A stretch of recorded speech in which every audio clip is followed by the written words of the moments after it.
출애굽기 오늘 25장 23절부터 40절까지 매일 성경 또 월요일자 본문이기도 합니다. 우리 같이 오늘 말씀 나누시도록 하겠습니다.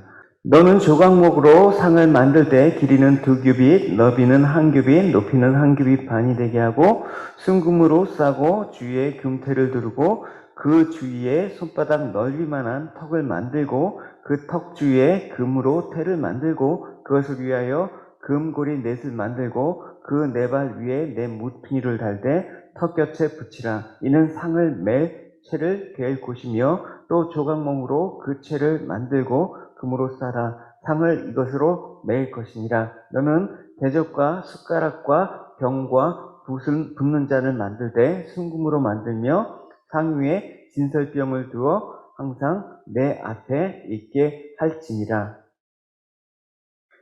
너는 순금으로 등잔대를 처음 만들고 그 밑판과 줄기와 장과 꽃받침과 꽃을 한 덩어리로 연결하고 가지 6을 등잔대 곁에서 나오게 하되 다른 3가지는 이쪽으로 나오고 다른 3가지는 저쪽으로 나오게 하며 이쪽 가지에 살구꽃 형상의 장색과 꽃받침과 꽃이 있게 하고 저쪽 가지에도 살구꽃 형상의 잔색과 꽃받침과 꽃이 있게 하여 등잔대에서 나온 가지 6을 갖게 할지며 등잔대 줄기에는 살구꽃 형상의 잔넥과 꽃받침과 꽃이 있게 하고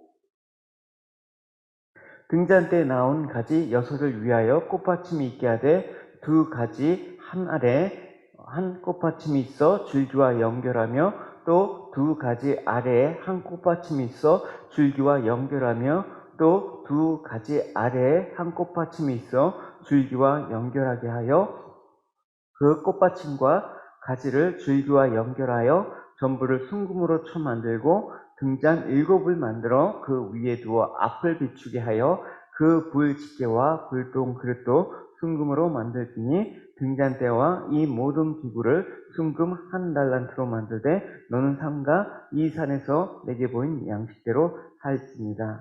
네. 참 묘사가 디테일하죠. 그래서 우리가 읽으면서 또 이 모양을 한번 상상해 보게 되는 거예요. 오늘 이제 본문은 하나님께서 이제 우리가 언약식 맺었잖아요. 언약식 맺고 이제 하나님께서 이제 같이 거하기 위해서 성막을 만드는 이제 그 식양의 모습이 알려져요. 그래서 이렇게 돼갖고 성막 보태갖고 그 성막 안에 들어갈 기구들에 관한 여러 가지 규례를 쭉 이제 본문부터 펼쳤습니다. 오늘은 그 성전 안에 기구에 관한 규례 가운데 성소에 놓일 진설병이라는 거, 그러니까 떡그릇이에요. 우리가 떡을 담아놓은 그릇하고 이제 등잔대, 그 떡을 비추는 등잔대에 관한 그런 내용으로 오늘 본문이 실려 있습니다. 특별히 이 레위기 24장에 연관해서 이 규례를 참조한다면 그 진설병은 그 위에다가 이제 매 안식일마다 이스라엘 12지파를 상징하는 12개의 떡이 올려져 있어요. 이따 그림 보여드릴게요.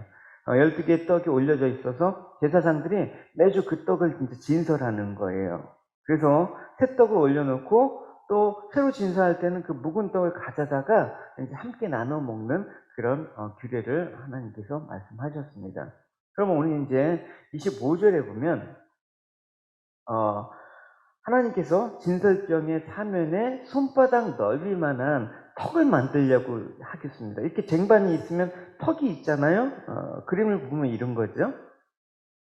네, 턱을 만들려고 했습니다. 그래서 턱을 만들려고 하신 것은 이 상위에 놓인 떡이 바닥에 떨어지는 것을 방지하기 위해서, 운반하다가 이게 턱이 없으면 떨어질 수가 있지 않습니까?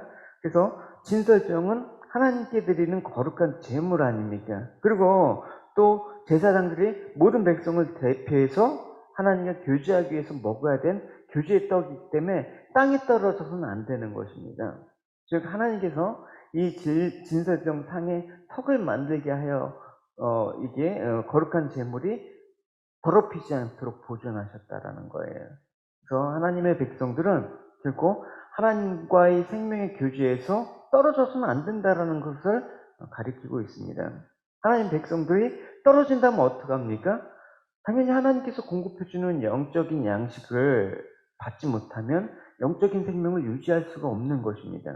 예수님께서도 요한복음 15장에서 포도나무와 가지의 비유를 하시지 않았습니까? 그래서 가지로 비유된 성도들이 나무, 즉 예수님을 떠나서는 결코 열매를 맺을 수 없을 뿐만 아니라 그 생명조차도 유지하지 못하고 곧 말라 죽게 된다라고 말씀을 하셨습니다. 그러니까 하나님과의 영적 교제를 상징하는 것이기 때문에 30절을 보면 뭐라고 나왔냐면 상위에 진설병을 두어 항상 내 앞에 있게 할지어라. 그러니까 항상 떨어지면 안 되는 것입니다. 그래서 항상 내 앞에 있게 하라는 말씀은 뭡니까? 떡을 계속해서 놓아두라는 말씀이죠. 그래서 아까 서론에서 언급한 것 같이 진설병상에 놓이는 이 떡이 그 두 덩어리를 이렇게 그 6개씩 이렇게 폭에서 이렇게 놨어요. 그래서 새 안식일마다 새 곳으로 바꿔놨습니다. 그러니까 이것은 뭐냐면 예수 그리스도로 말미암아 하나님의 성전된 성도들이 자신의 마음속에 늘 하나님 말씀을 가지고 진설해 놓고 하나님께 하나님과 교제를 해야 된다라는 것입니다. 우리가 하나님과 교제할 때 무엇으로 교제합니까? 생명의 떡, 하나님의 말씀과 하나님과 교제를 하는 것이죠. 그래서 영의 양식이고 하나님의 말씀인 예수 그리스도를 상징하는 이 진설병이 항상 성소에 진설된 것처럼 우리가 성전된 성도로서 항상 하나님의 말씀이 담겨야 되는 것입니다. 우리가 그래서 날마다 말씀도 묵상하고 또 성경도 읽고 또 설교 말씀도 듣고 계속해서 말씀이 담아져 있어야 되는 것이죠. 그래서 새로운 떡으로 교체됐듯이 또 우리가 알고 있었던 말씀도 또 오늘 나에게 주시는 환경과 상황 속에 들으면 또 새로워요. 그래서 날마다 새로운 떡으로 여러분 교체되는 일들이 여러분 가운데 있길 바랍니다. 그리고 이제 떡이 있는데 이 떡을 비추는 이제 등잔대가 나와요. 31절부터 쭉 등잔대 얘기가 나오죠. 순금으로 쳐서 만들라고 얘기를 합니다. 뭐 디테일한 것들은 다 얘기할 수는 없겠지만 이 등잔의 개수를 한번 여러분과 함께 보고 싶습니다. 이 등잔의 개수가 몇 개입니까? 7 등잔을 만들라고 얘기를 하고 있습니다. 7개란 뜻이 뭡니까? 등잔이 7개란 뜻이 아니라 불을 켤 수 있는 등잔이 가운데 한 가지가 있고 나머지 이렇게 3개씩 뻗어 나온 거예요. 그래서 한 등대에 그 7 등잔이 있는 거예요. 네, 한번 보시면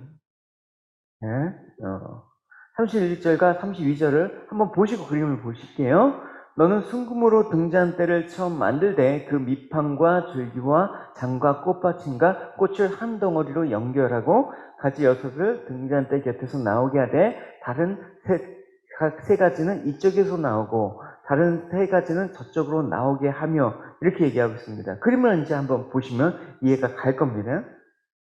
그러니까 등잔대를 이렇게 쳐서 만들었다라는 것은 따로따로 이렇게 각각 만들어서 붙인 게 아니라 한 덩어리로 만들었습니다. 망치를 쳐서. 그러니까 여러분 여기서 기억해야 될 것은 7개를 왜 하나님께서 만들어라 이렇게 하셨냐라는 것이죠. 여러분 성경에서 7이라는 우리가 참 7을 좋아해요. 7을 왜 좋아하는지 사람들은 그냥 뭐 럭키 세븐이라고 하지만 성경적인 의미는 다 있단 말입니다. 7이라는 숫자가 처음 등장하는 게 어디냐면 창세기 2장이에요. 2장 2절에 뭐라고 나와 있습니까? 하나님이 그가 하시던 일에 7째 날에 마치니 그가 하시던 모든 일을 그치고 7째 날에 안식하니라 라고 있습니다. 그러니까 7이란 특별한 의미는 뭡니까? 천지를 창조하신 하나님의 전능하심을 말하는 거예요. 그래서 완전수라고 얘기하잖아요. 이 말은 뭐냐면 하나님께서 하신다라는 것입니다. 네, 여러분 이게 왜 천지 창조 때부터 나온 숫자이냐? 세상은 결국 인간의 힘이 아니라 하나님의 전지전능하심으로 창조되었고 보존되는 것도 인간의 힘이 아니라 하나님의 능력에 의해서 보존된다라는 것입니다. 그게 7의 숫자의 의미예요. 그래서 등잔 맞은편에 있는 12개 떡은 이스라엘의 12지파를 의미하는 거예요. 이스라엘 전체를 가리키는 의미란 말입니다. 그럼 정리를 해보면 어떻게 합니까? 그러니까 7 등잔이 맞은편에 12개 떡을 비추고 있는 모습은 어떤 식으로 이해하냐면 이스라엘이 천지창조하신 하나님의 힘으로, 하나님의 권능으로 보존되고 있다는 것을 보여주고 있는 것입니다.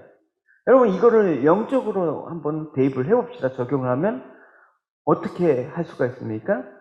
등대의 불빛이 항상 꺼지지 않고 이스라엘을 비추는 것 같이 하나님의 빛이 쉬지 않고 우리를 비추고 있다는 것입니다. 오늘 우리가 숨을 쉬고 살아가는 모든 것이 우연입니까? 아니면 내가 내 힘으로 지키는 것입니까? 아니죠. 하나님이 우리에게 빛을 비춰주셔서 보호하시기 때문에, 하나님의 권능의 팔로 우리를 붙잡아 주시기 때문에 결코 우리 힘으로 우리 세상을 스스로 살아갈 수 있는 그런 것이 될 수가 없는 것입니다.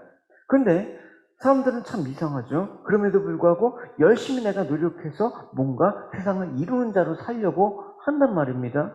하나님과 무관한 사람들이에요.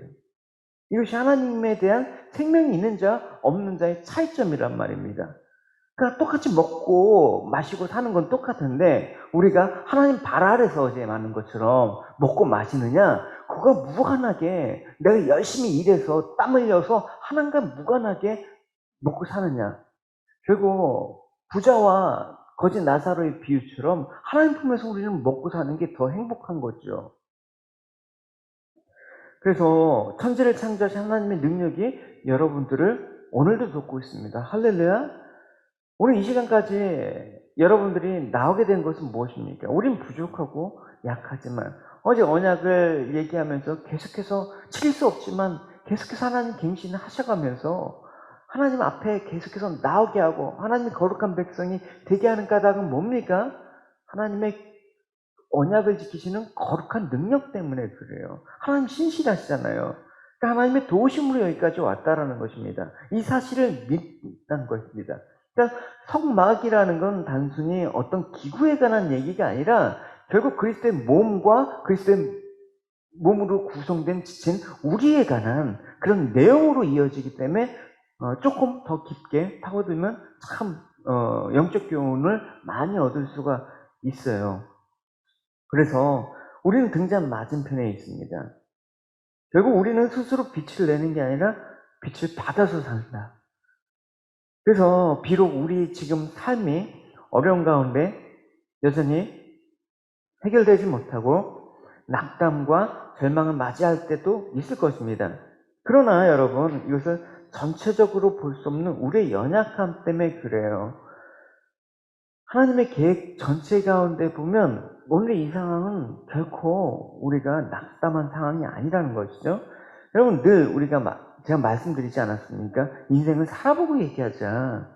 현재만 바라보고 살지 말고 마지막까지 같이 바라보면서 인생을 살아가라는 그런 차원에서 언급을 했습니다. 이게 무슨 얘기입니까?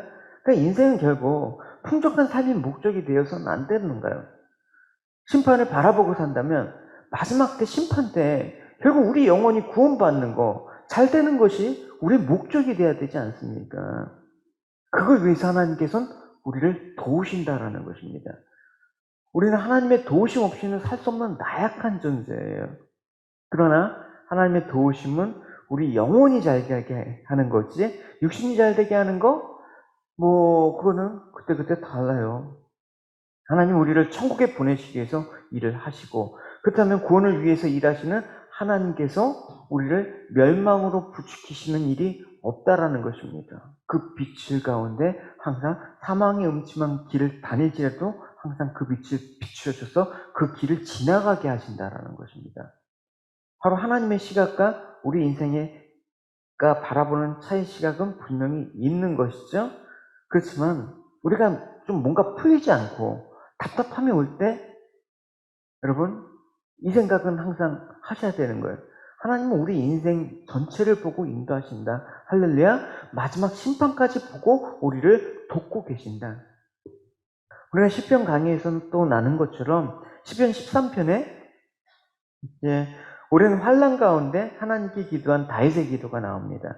여기 보면 다윗은 오랜 환난 때문에 자기가 지쳤다거나 하나님을 원망하는 내용이 없어요. 한 구절만 보시면 이렇죠.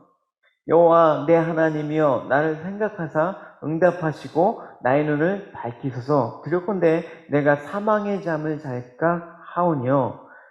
그러니까 환란 속에 다시 두려운 것은 환란이 아니라 사망의 잠에 빠져드는 거예요. 그래서 하나님께 항상 빛을 비춰달라고 하나님 보호하심을 간구하는 것입니다. 그러니까 하나님, 이 환란 때문에 내가 하나님에 대한 눈이 가려져 버리는 것을 두려워한 것입니다. 그래서 눈을 밝혀달라. 하나님 계속해서 우리에게 빛을 비춰달라. 그런 얘기를 하는 것이죠.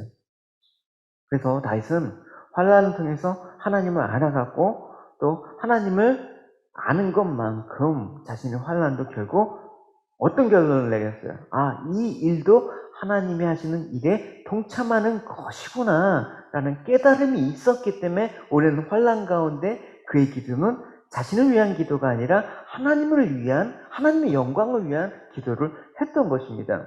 이게 인생을 전체적으로 보는 자입니다. 우리가 전체를 본다는 건 조금 어폐가 있지만 그래도 세상 사람들이 보는 시각보다는 좀 넓어야 될 거 아닙니까? 그죠? 믿지 않는 자들과는 다른 인생관과 세계관과 시각을 가지고 바라보는 안목이 있어야 되지 않습니까? 그거는 우리가 스스로 노력해서 되는 게 아니라 하나님께서 이 진설병상에 등대를 항상 비추는 것처럼 성령이 조명을 계속해서 받아야 되는 거예요. 그래서 7 등잔의 맞은편에 12개의 떡을 비추는 것은 하나님께서 우리를 도우시는데 우리 육신의 일이 아니라 결국 우리의 구원을 위해서 쉬지 않고 일하시는 하나님이시며 그 하나님은 전지전능하심을 얘기해주고 있는 것입니다. 요한복음에 요한은 계시를 받아서 이 부분에 대해서 이렇게 영감을 받은 것 같아요. 그 안에 참 생명이 있었으니 이 생명은 사람들의 빛이다. 천빛, 곧 세상에 와서 각 사람에게 비추는 빛이 있었다. 근데 그 빛이 있었음에도 불구하고 대부분 못 알아봤다. 자신들이 어둠에 있는지 몰랐다. 그래서 구약의 성소 안에 12개 떡을 비추던 7 등잔의 빛이 이제는 뭐다? 빛으로 이 땅에 오셔서 우리를 비추고 계시는 예수 그리스도의 모습으로 나타난 것입니다. 그래서 우리가 찬송가 가사도 있잖아요. 우리가 그래서 주님의 형상 닮게 하소서. 주님의 빛이 우리에 있으면 우리가 주님의 성품, 주님의 마음들, 주님의 행하심들 이런 것들을 담게 돼 있단 말입니다. 왜? 빛은 그 생명이니까. 생명이 들어가니까 바뀌는 거죠. 결국 7 등잔의 빛은 우리를 생명 대신 그리스도 안에 거하시도록 하기 위해서 일하시는 하나님을 보여주는 것이라고 할 수가 있습니다. 그래서 우리가 원하는 것은 빛 대신 그리스도를 알고 하나님의 은혜와 사랑을 아는 새 사람이 되는 것입니다. 그래서 날마다 새로운 떡으로 교체돼야 되는 것입니다. 오늘 그 빛을 받아서 사는 저희들 존재입니다.